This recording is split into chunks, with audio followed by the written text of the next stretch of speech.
Hello guys, good morning, good morning, good morning. Nandito po tayo sa kusina ni Jeffine. Ayan po, nagpunta po ako ng sibuyas at bawang. Ayan yung broccoli, susunod nating hihiwain. Ayan. Gigisahin lang po natin yung broccoli, stir fry broccoli lang po. Slice po natin yan para gamitin natin sa ating broccoli stir fry.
Magluto po tayo ng lunch. Stir fry, broccoli stir fry po. So, simple lang po. Ayan stir fry na natin po yung broccoli.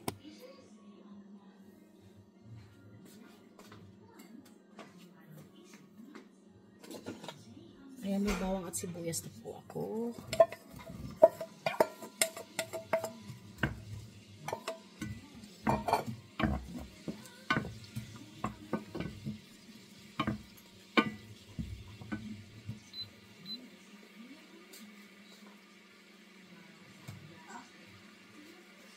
Ayan po ang aking slice na baboy. Nilagyan ko na po siya. Marinated na po siya. Ayan po.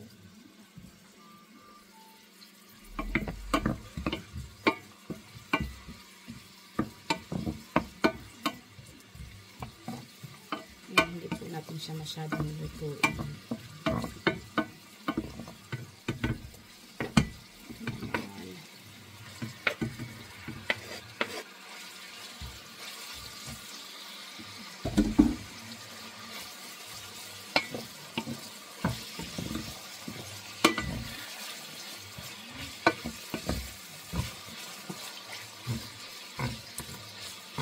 Ito natin sa ating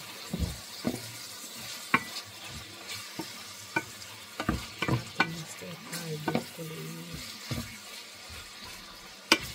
Sarap po siya sa ating new lunch.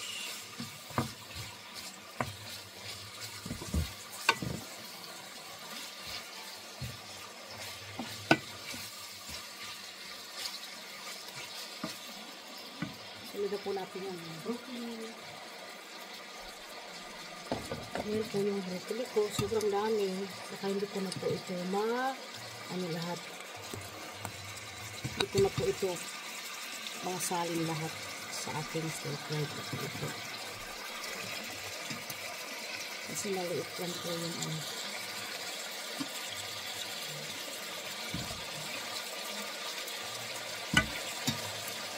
Pwede naman po siyang i-digest. Kasi dalawa pong broccoli ito Kaya slice ko siya lahat.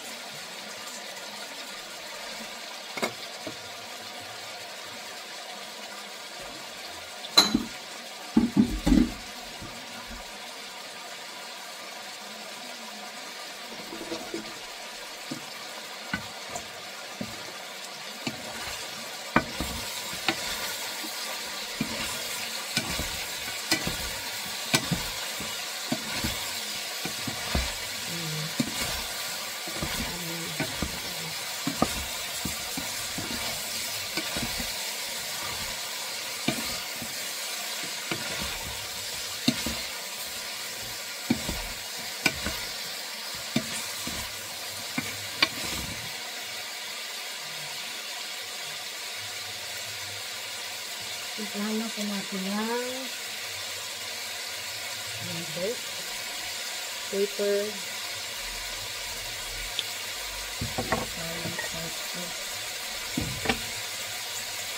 hanggang po natin siya ng oyster sauce.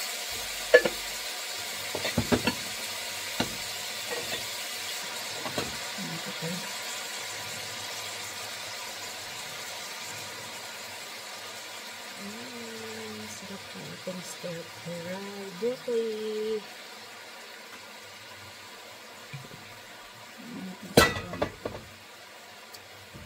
Ayan ang timpla.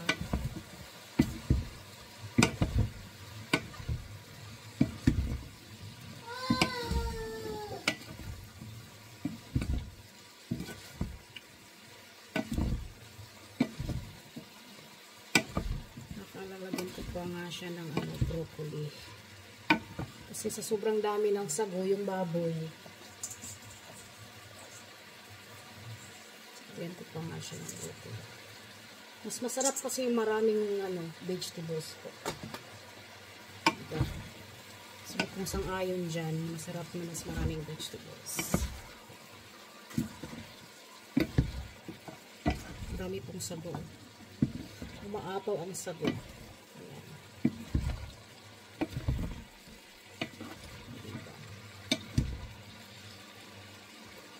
Marami po natin sago.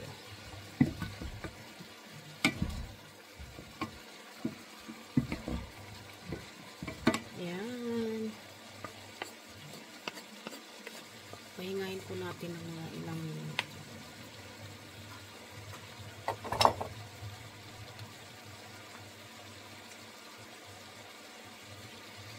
Hello guys! Ayan, nagluto na po ako ng broccoli stir fry para sa lunch namin. At may natira po akong isang talong at ito po ang ayan po, nakuluan na tubig. Naluto na po siya. Yung talong, ayan, lagyan ko ng ginawa kong timpla. Itlog po yan. Ang gagawin natin po ito ay itorta natin ang talong. Ready na po din yung kawali. Ayan guys.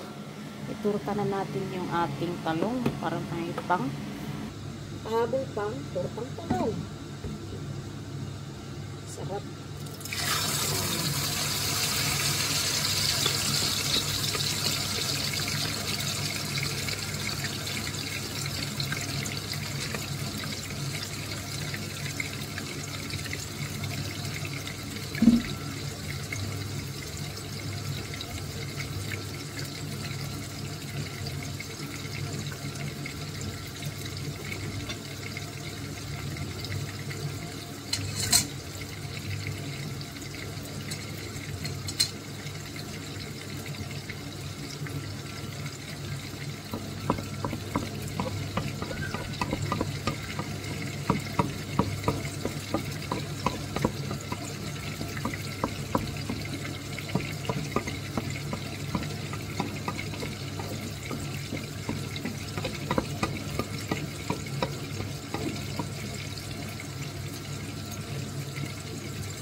Ayan, magandang araw mga kasisilap.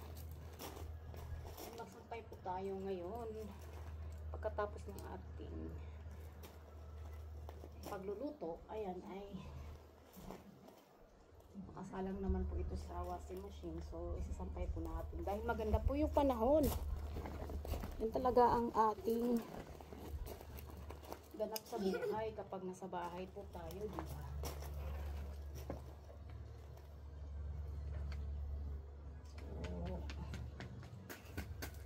Walang reklamo dahil po ay gawain po natin ito sa bahay.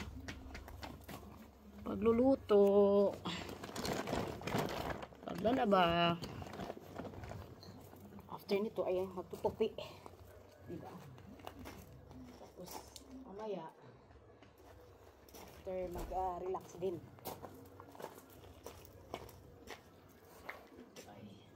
Umulan kagabi mga kasisilav.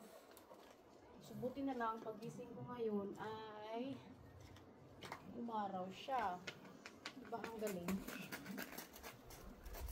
So hopefully tuloy-tuloy po ito hanggang weekend. Pero ganun talaga ang Belgium weather. Weather din dito. Pareha din sa Pinas ang weather sa Belgium. Weather din po.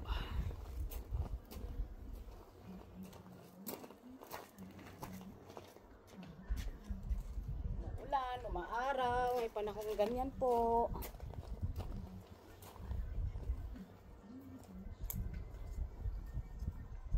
Ngayon narinig ko sa live ni Ma'am Aurora na umuulan daw dun sa sa atin ngayon.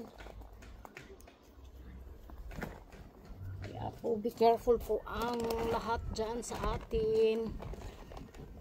Kasi umuulan po pala dyan.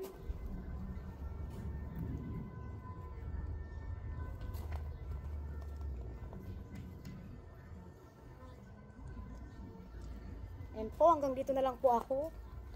Thank you so much po for watching mga guys. Thank you. Bye-bye po. Ayan, nakasampay na po ako dun, oh.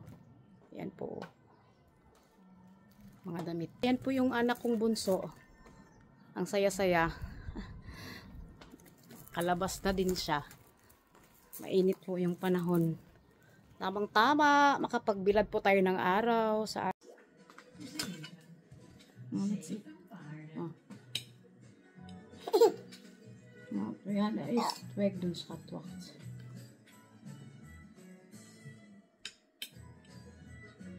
Hallo, lieve Franse.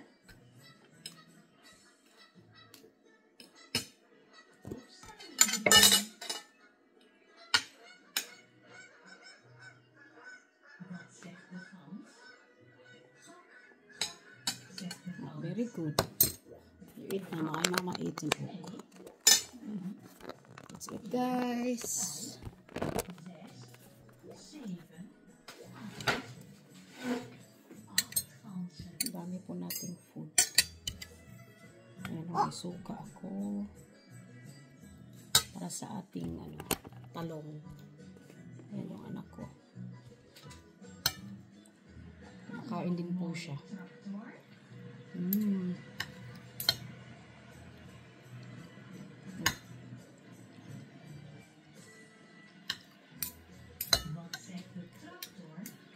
Kain po tayo, guys. Mama, helpin. Higit na broccoli. 2, 3, 4, 5, 6, 7, 8, 9. 9 tractors.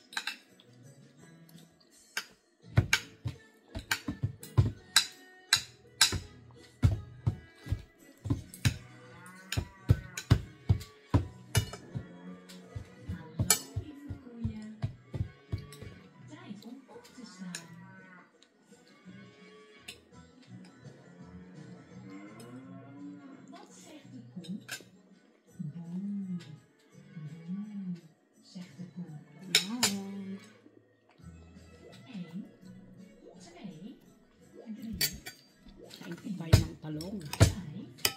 So natin sa ating sausawan.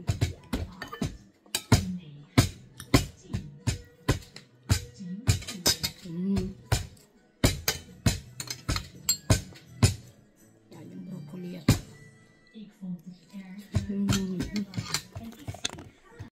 ayan guys, pagkatapos po namin nag-lunch, ayan, nakaupo na din, relax time po tayo ngayon. Maraming salamat po sa pagtangkilik ng aking video for today. Thank you so much po. Have a nice Wednesday. Bye-bye po sa lahat. Bye-bye. Thank you.